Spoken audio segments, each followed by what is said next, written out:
Hello friends and welcome to the channel. This is Yunus Bashir.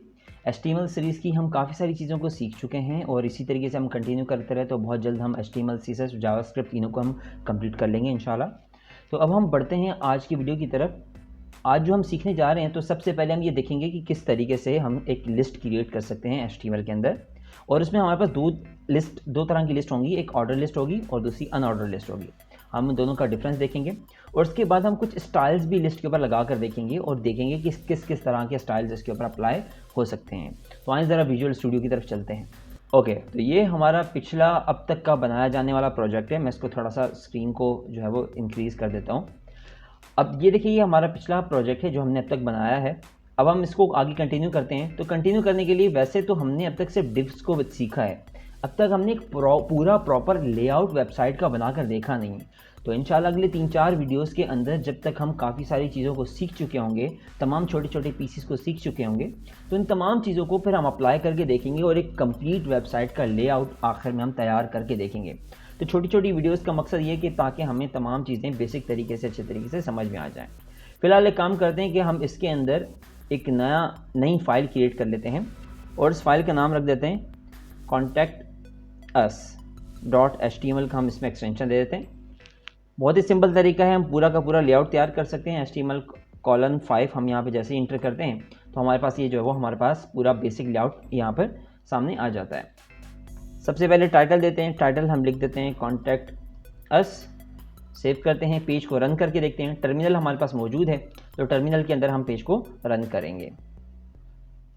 यहाँ पे हम लिखते हैं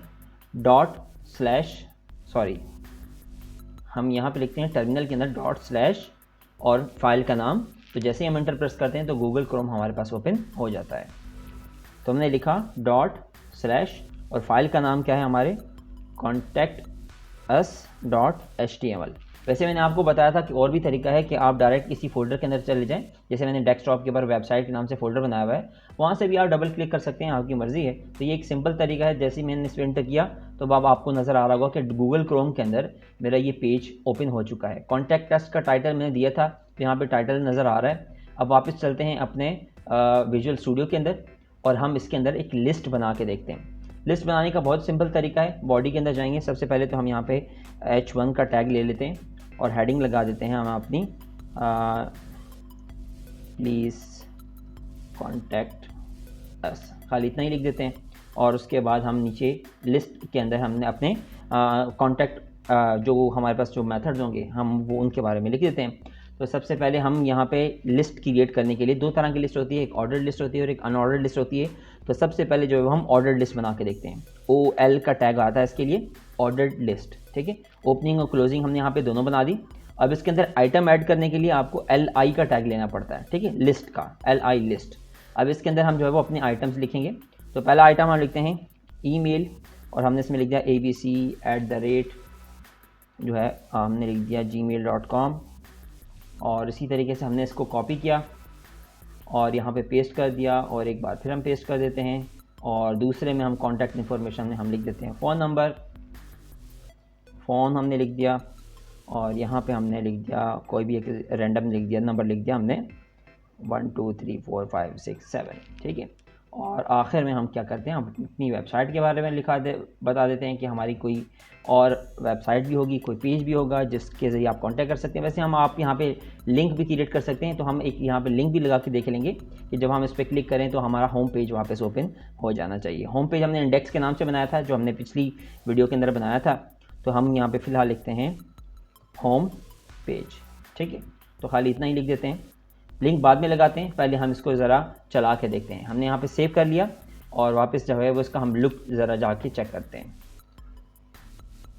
अब आपको यहाँ नज़र आ रहा होगा H1 के टैग में हमने कॉन्टैक्ट अस लिख दिया था और यहाँ पे हमने 1 2 3 यहाँ पे 3 लिस्ट आइटम हमने क्रिएट कर दिए हैं। ये जो 1 2 3 लिखा हुआ है लिस्ट आइटम के साथ, आप इसको चेंज भी कर सकते हैं। इसके चेंज करने का तरीका बहुत सिंपल होता है। इसके चेंज करने के लिए आपको टाइप का एट्रीब्यूट देना पड़ता है। ठीक है। तो बाय डिफ़ॉल्ट तो आपको नज़र आ रहा है कि 1 2 3 इसने शो कर दिया। तो अगर आप जो है वो खुद अपनी मर्ज़ी से कुछ भी चेंज करना चाहते हैं, मिसाल के तौर पर आप ABC अपर केस दिखाना चाहते हैं, आप लोअर केस दिखाना चाहते हैं, आप रोमन में अपर केस में दिखाना चाहते हैं, रोमन में लोअर केस में दिखाना चाहते हैं, तो ये नंबरिंग ऑटोमेटिकली जो है वो जनरेट हो जाती है। आपको सिर्फ और सिर्फ एक टाइप का एट्रीब्यूट ऐड करना पड़ता है। तो ज़रा ऐड करके देखते हैं। अब हम आ गए, हम यहाँ पे ऑर्डर लिस्टिंग के अंदर हम यहाँ पे एक टाइप का एट्रीब्यूट ले लेते हैं। तो जैसे मैंने टाइप का एट्रीब्यूट लिया, इसके अंदर मुझे ऑटोमेटिक सजेशन आ रही है। मैं यहाँ पे ABC कैपिटल ABCD के लिए हम यहाँ पे लिख देते हैं, और जैसे ही हम इसको सेव करते हैं और वापस जाएंगे पेज के ऊपर, हम इसको रिफ्रेश करेंगे। अब आपको नज़र आ रहा है यहाँ पे ABCD आ गया है। जब भी हम प्रोग्रामिंग करते हैं तो प्रोग्रामिंग के ज़रिए अक्सर हम जब डेटा थ्रो कर रहे होते हैं तो उसमें हमें आसानी हो जाती है। तो ये सारे के सारे कैपिटल लेटर्स के अंदर या जो स्मॉल लेटर के अंदर जो आपको लिस्टिंग क्रिएट करनी होती है तो आसानी हो जाती है। फिलहाल तो हम जो है वो खुद ही हाथ से टाइप कर रहे हैं, तो इतना शायद कोई बड़ी बात आपके लिए ना हो। मगर जब हम प्रोग्राम करते हैं तो प्रोग्रामिंग के अंदर ये डेटा जो है वो डेटा बेस या कहीं से भी उठ कर आ रहा होता है, तो तब हमें ज़्यादा आसानी इसकी जो है वो महसूस होती है।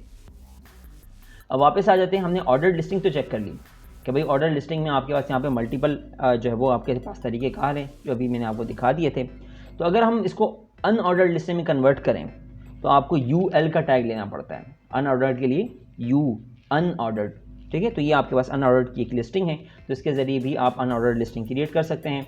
तो अब हम ज़रा उसको भी चेक कर लेते हैं कि क्या उसका तरीक़ाकार है। ठीक है, अभी हमने होम पेज का लिंक नहीं लगाया, वो हम आखिर में लगा लेते हैं। ठीक है, तो हम यहाँ पे एंकर का टैग ले लेते हैं लिंक लगाने के लिए। A का टैग लिया, ठीक है, और A के टैग के ज़रिए आप लिंक लगा सकते हैं। आपने यहाँ पे href का एट्रीब्यूट लिया, ये हम पहले डिस्कस कर चुके हैं, आपको मालूम होगा। तो क्योंकि हमारे वेब के अंदर है तो हमें डिटेल पेज, एब्सोल्यूट पेज आपको एक डिटेल लिंक देने की ज़रूरत नहीं है। आप खाली कंट्रोल स्पेस दबाएंगे तो आपको इसके पेजेस ऑटोमेटिकली यहाँ पे अवेलेबल हो जाएंगे। हम यहाँ पे इंडेक्स लगाना चाह रहे हैं ताकि हमारा होम पेज ऑटोमेटिकली विजिबल हो। ठीक है, अब इसके अंदर जो टेक्स्ट है ये हम ऑलरेडी जो है वो एंकर का टैग लगा के देख चुके हैं पिछली वीडियोस के अंदर, तो हम सिर्फ लिस्ट के अंदर इसको शो करवाना चाह रहे हैं। सेव कर दिया। अब आप जाते हैं पेज के ऊपर, रिफ्रेश किया तो अब आपको यहाँ पे लिस्ट के अंदर जो है वो आपको पेज का लिंक नज़र आ रहा है। जैसे हम इसके ऊपर क्लिक करेंगे तो अब आप होम पेज के ऊपर आगे आ जाएंगे। ये पिछली वीडियो के अंदर हमने जो है वो डिफरेंट डिव्स की प्रैक्टिस की थी। ठीक है, तो अब हम वापस यहाँ पे आ जाते हैं। तो ये लिस्ट हमने अनऑर्डर लिस्ट बनाई थी, तो आपको यहाँ पे बुलेट्स नज़र आ रहे हैं। तो इन बुलेट्स को जो वो हम मज़ीद चेंज भी कर सकते हैं, आप किसी और स्टाइल में भी शो करा सकते हैं। उसके लिए हमारे पास एक स्टाइल के अंदर एक एट्रीब्यूट होता है CSS का। तो CSS की एक छोटी सी हम झलक भी देख लेते हैं। वैसे तो हमने डिसाइड कर लिया था कि CSS को हम प्रॉपर तरीके से अगली 2-3 वीडियो के बाद हम स्टार्ट करेंगे, मगर कहीं ना कहीं हमें ज़रूरत पड़ी तो हम थोड़ा सा कुछ उसका पोर्शन लिख रहे हैं। तो ये 4 तरह की वैल्यूज़ आप लिख सकते हैं जो है वो अनऑर्डर्ड लिस्ट के अंदर। डिस्क की भी वैल्यू होती है, सर्किल की भी होती है, स्क्वायर की भी होती है। तो आप ये चाहें तो ये सब इस्तेमाल भी कर सकते हैं। अब हम ज़रा इसको भी इस्तेमाल करके देखते हैं। अब हम आ गए इसके अंदर अपने इसके वापस कोड के अंदर। तो सबसे पहले हम यहाँ पे एक स्टाइल का एट्रीब्यूट ले लेते हैं। ठीक है, हमने यहाँ पे स्टाइल का एट्रीब्यूट ले लिया। अब इसके अंदर आपको मल्टीपल एट्रीब्यूट्स नज़र आ रहे हैं जो कि CSS के हैं। वैसे तो अभी हमने उनको डिस्कस नहीं किया, पर बाद में जाके हम ज़रूर इनको डिस्कस करेंगे। फिलहाल हम इसके अंदर ले लेते हैं लिस्ट का, list style type. List style type के अंदर आप यहाँ पे जो है वो कॉलन के बाद आपने यहाँ पे वैल्यू लिखनी होती है। तो आप कंट्रोल स्पेस दबाएंगे तो यहाँ पे आपको वैल्यूज़ नज़र आ रही है। हम यहाँ पे फ़िलहाल सर्किल को ट्राई कर लेते हैं, सेव कर लेते हैं और हम इसको जाकर रिफ़्रेश करते हैं। अब आपको यहाँ पे सर्किल नज़र आ रहे होंगे। ठीक है, तो ये बुलेट को हमने सर्किल में कन्वर्ट कर लिया। तो इस तरीके से आप UL के टैग को इस्तेमाल करते हुए लिस्टिंग क्रिएट कर सकते हैं। और भी इसके अंदर काफ़ी सारे एट्रीब्यूट्स होते हैं। आप यहाँ पे सेमीकोलन लगा के और भी एट्रीब्यूट ट्राई कर सकते हैं, आप ट्राई करना चाहें तो। वैसे तो हम इनको डिटेल में डिस्कस करेंगे। यहाँ पे बैकग्राउंड कलर भी एक ट्राई करके देख लेते हैं। और यहाँ पे हमने बैकग्राउंड कलर की कोई भी एक वैल्यू ले ली और यहाँ पे सेमीकोलन से क्लोज कर लिया, रिफ्रेश किया। अब आपको लिस्ट के पीछे बैकग्राउंड कलर नज़र आ रहा है। मैं ज़्यादा सारी प्रॉपर्टीज इसलिए इस्तेमाल नहीं कर रहा क्योंकि हम बाद में CSS में हम इसको इस्तेमाल करेंगे, तब हमें काफ़ी चीज़ों का अंदाज़ा हो जाएगा। तो इस वीडियो के लिए मेरा ख्याल है इतना ही। इंशाल्लाह नेक्स्ट वीडियो में मिलेंगे और नेक्स्ट किसी टॉपिक को कवर करेंगे। तब तक के लिए अल्लाह हाफ़िज़।